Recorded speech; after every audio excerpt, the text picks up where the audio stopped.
Video के इस part में आपका स्वागत है। महाभारत की कथा के जितने पार्ट हो चुके थे उसका अगला पार्ट आज शुरू करेंगे। महाभारत में आखिर पांडवों के वनवास के समय महर्षि दुर्वासा क्यों गए थे उनके वनवास में रहने वाले आश्रम में, जानेंगे हमारे सभी सवालों के जवाब हमारी इस वीडियो में। शुरू करते हैं। पांडवों के वनवास के दिनों में कई ब्राह्मण उनके आश्रम गए थे। वहां से लौटकर वे हस्तिनापुर पहुंचे और धृतराष्ट्र को पांडवों के हालचाल सुनाते थे। धृतराष्ट्र ने जब यह सुना कि पांडव वन में बहुत तकलीफें उठा रहे हैं तो उनके मन की चिंता और बढ़ गई। लेकिन दुर्योधन और शकुनी तो कुछ और ही सोचते थे। कर्ण और शकुनी दुर्योधन की चापलूसी किया करते थे, किंतु दुर्योधन को भला इतने से संतोष कहाँ होता।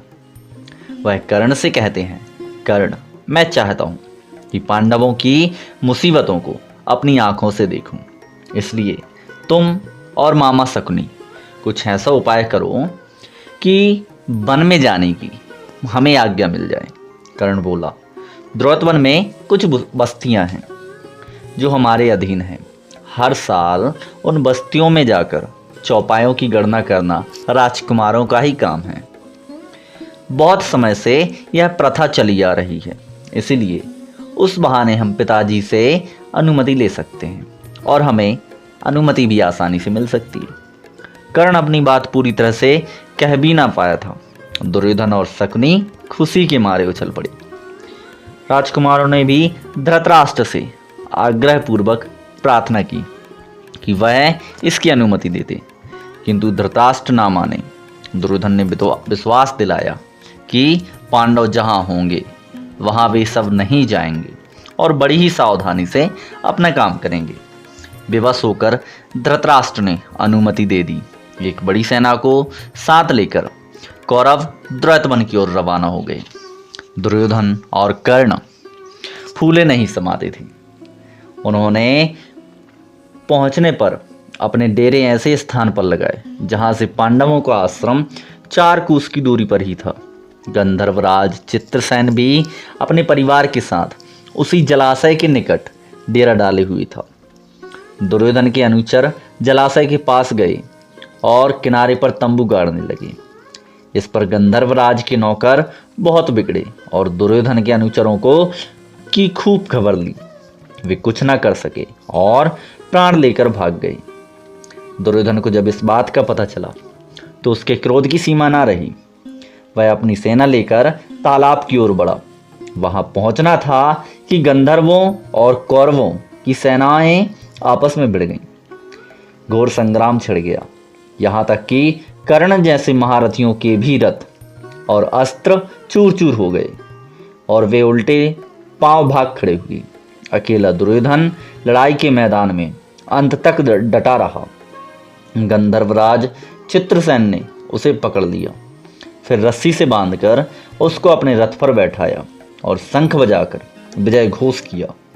जब युधिष्ठिर ने सुना कि दुर्योधन व उसके साथी अपमानित हुए हैं तो उसने गंभीर स्वर में कहा, भाई भीमसेन, ये हमारे ही कुटुंबी हैं। तुम अभी जाओ और किसी तरह अपने बंधुओं को गंधर्वों के बंधन से छुड़ाओ। युधिष्ठिर के आग्रह पर भीम और अर्जुन ने कौरवों की बिखरी हुई सेना को इकट्ठा किया और वे गंधर्वों पर टूट पड़े। अंततः गंधर्वराज ने कौरवों को मुक्त कर दिया। इस पर अपमानित कौरव हस्तिनापुर लौट गए। पांडवों के वनवास के समय दुर्योधन की इच्छा राजसूय यज्ञ करने की थी, किंतु पंडितों ने कहा कि धृतराष्ट्र युधिष्ठिर के रहते उसे राजसूय यज्ञ करने का अधिकार नहीं है। तब ब्राह्मणों की सलाह मानकर दुर्योधन ने वैष्णव नामक यज्ञ करके ही संतोष किया। इसी समय की बात है कि महर्षि दुर्वासा ऋषि अपने 10,000 शिष्यों के साथ लेकर दुर्योधन के महल में पधारे। दुर्योधन के सत्कार से ऋषि बहुत प्रसन्न हुए और कहा, वत्स, चाहो जो चाहो वो वर मांग लो, मैं तुम्हारे खाने से बहुत प्रसन्न हूँ। दुर्योधन बोला, हे मुनिवर, प्रार्थना यही है कि आपने शिष्यों समेत अतिथि बनकर मुझे अनुग्रहित किया, वैसे ही वन में मेरे भाई पांडवों के यहाँ जाकर उनका भी सत्कार स्वीकार करें। फिर एक छोटी सी बात मेरे लिए करने की कृपा करें, या वह यह कि अपने शिष्यों समेत ठीक ऐसे समय युधिष्ठिर के आश्रम में जाएं जब द्रौपदी पांडवों और उनके परिवार को भोजन करा चुकी हूँ, जब सभी लोग आराम से बैठे विश्राम कर रहे हों। उन्होंने दुर्योधन की प्रार्थना मान ली और दुर्वासा ऋषि अपने शिष्यों के साथ युधिष्ठिर के आश्रम पहुंच चुके। युधिष्ठिर ने भाइयों समेत ऋषि की बड़ी आव भगत की और उनका सत्कार किया। कुछ देर बाद मुनि ने कहा, अच्छा, हम सब अभी स्नान करके आते हैं, तब तक भोजन तैयार करके रखना। कहकर दुर्वासा ऋषि समेत नदियों में स्नान करने चले गए। वनवास के प्रारंभ में युधिष्ठिर ने प्रसन्न होकर सूर्य ने उन्हें एक अक्षय पात्र प्रदान किया और कहा था, 12 वर्ष तक इसके द्वारा मैं तुम्हें भोजन दिया करूंगा। इसकी विशेषता यह है कि द्रौपदी हर रोज चाहे कितने लोगों को इस पात्र में भोजन खिला सकेगी, परंतु सबके भोजन कर लेने पर जब द्रौपदी स्वयं भी भोजन कर चुकेगी, तब तक बर्तन की यह शक्ति अगले दिन तक के लिए लुप्त हो जाएगी।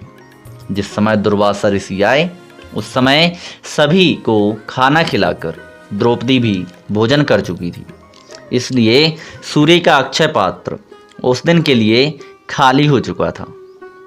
द्रौपदी बड़ी चिंतित हो उठी और कोई सहारा न पाकर उन्होंने परमात्मा की शरण ली। इतने में श्री कृष्ण कहीं से आ गए और उनके सामने खड़े हो गए। बोले, बहन कृष्णा, बड़ी भूख लगी है, कुछ खाने को दो। द्रौपदी और भी दुविधा में पड़ गई। कृष्ण बोले, जरा लाओ तो अपना अक्षय पात्र, देखें कि उसमें कुछ है भी या नहीं। द्रौपदी हड़बड़ाकर बर्तन ले आई। उसके एक छोर पर अन्न का एक कण और साग की पत्ती लगी हुई थी। कृष्ण ने उसे लेकर मुँह में डालते हुए मन में कहा, यह भोजन हो। इससे उनकी भूख मिट गई। द्रौपदी यह देखकर सोचने लगी, कैसी हूँ मैं कि मैं ठीक से बर्तन भी नहीं धोया मैंने, इसलिए उसमें लगा हुआ अन्न कण और साग वासुदेव को खाना पड़ा। धिक्कार है मुझ पर। इस तरह द्रौपदी अपने आप को धिक्कार रही थी। इतने में कृष्ण ने बाहर जाकर भीमसेन से कहा, भीम, जल्दी जाकर ऋषि दुर्वासा को शिष्यों समेत भोजन के लिए बुला लाओ। भीमसेन उस स्थान पर गया जहां दुर्वासा ऋषि शिष्यों समेत स्नान कर रहे थे। नजदीक जाकर भीमसेन देखता क्या है कि दुर्वासा ऋषि का सारा शिष्य समुदाय स्नान करके भोजन भी कर चुका है। शिष्य दुर्वासा कह रहे थे, गुरुदेव, युधिष्ठिर से हम व्यर्थ में कह आए हैं कि भोजन तैयार करके रखें। हमारा तो पेट भरा हुआ है, हमसे उठा भी नहीं जाता। इस समय तो हमारी जरा भी खाने की इच्छा नहीं है। यह सुनकर दुर्वासा ने भीमसेन से कहा, हम सब तो भोजन कर चुके हैं। युधिष्ठिर से जाकर कहना, असुविधा के लिए हमें क्षमा करें।